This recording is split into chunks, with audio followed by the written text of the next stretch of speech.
दोस्तों, आज हम आपके लिए लाए हैं 10 महाविद्या में से एक श्रेष्ठ महाविद्या का प्रयोग।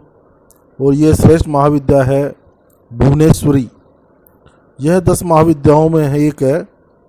दोस्तों, सबसे पहले तो आपको इसे सिद्ध करने के लिए नवरात्रों का समय चाहिए।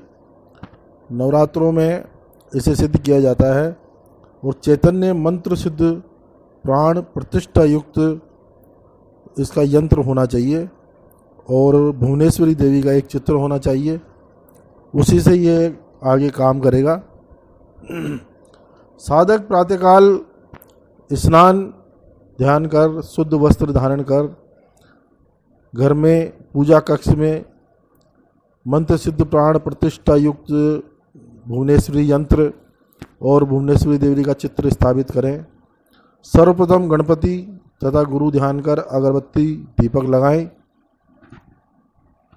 और पुष्प चढ़ाकर सामने दूध का बना प्रसाद रखकर इस यंत्र पर चढ़ाएं।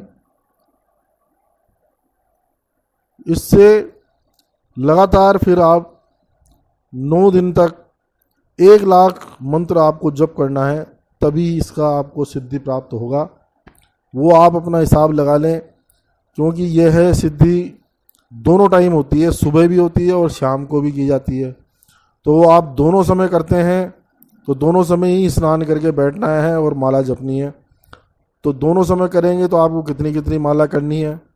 यदि आप एक ही समय करते हैं सुबह या शाम को, तो फिर आपको कितनी माला करनी है ये आप निकाल लें 1 लाख मंत्र जप के हिसाब से। भुवनेश्वरी साधना जो हम करते हैं महाविद्या की, उसके कई उद्देश्य हैं और कई तरह के फायदे भी हैं। यह 1 लाख मंत्र जप से सिद्ध होती है, सबसे बड़ी बात तो यह है। और यह कोई भी स्त्री या पुरुष दोनों कर सकते हैं। साधना काल में यदि स्त्री रजस्वला हो जाए तो यह साधना उसी दिन बंद कर देनी चाहिए। साधना काल में स्त्री संग वर्जित है, शराब जुआ ये सब वर्जित है और यह दोनों समय की साधना है। और मंत्र जप के लिए कमलगट्टे की माला या मूंगे की माला उपयोग में ली जा सकती है। रुद्राक्ष माला का इसमें निषेध है। आसन ऊनी रखें, सफ़ेद रंग का होना चाहिए और उत्तर दिशा की तरफ मुंह करके सामने घी का दीपक लगाएं। और भुवनेश्वरी मंत्र जो स्थापित किया है, चित्र स्थापित किया है, वह प्राण प्रतिष्ठा युक्त होना चाहिए। इसकी विधि विधान कोई ज़्यादा नहीं है और मंत्र भी ज़्यादा लंबा चौड़ा नहीं है। यदि आप केवल भुवनेश्वरी माँ का ही दर्शन करना चाहते हैं और आशीर्वाद लेना चाहते हैं तो सिर्फ एक ही अक्षर का मंत्र है। और यदि आप कोई कार्य के लिए कर रहे हैं तो उन कार्यों के लिए उनके आगे एक एक बीज मंत्र अलग से लग जाता है। भुवनेश्वरी मंत्र के आगे उस बीज मंत्र को लगा करके आप जप करें तो आपका कार्य सिद्ध होगा। रात्रि को भूमि पर ही शयन करना है, पलंग या खटिया पर नहीं करना है। भोजन एक समय एक ही स्थान पर बैठकर जितना आप खा सकते हैं। मांस शराब लहसुन प्याज निषेध है। दिन में आप फल ले सकते हैं, पीने का आप कितना भी पी सकते हैं, जो भी चाय या पानी।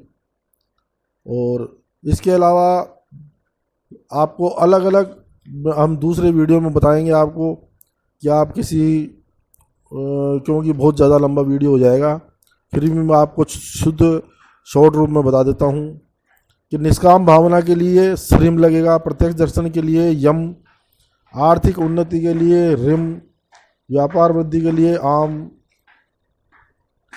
और सुख समृद्धि के लिए हम, ऋण मोचन के लिए गम। इसी तरह तांत्रिक प्रभाव को दूर करने के लिए कम। इस तरह और भी है दोस्तों।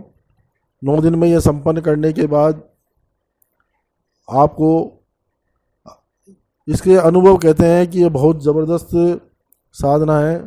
दोस्तों, आपको पूजन करके मंत्र जप करने के बाद यंत्र व चित्र को जल से स्नान कराना भी चाहिए। संकल्प जरूर लेना चाहिए कि मैं इतने दिन में इतनी इतनी माला करूँगा।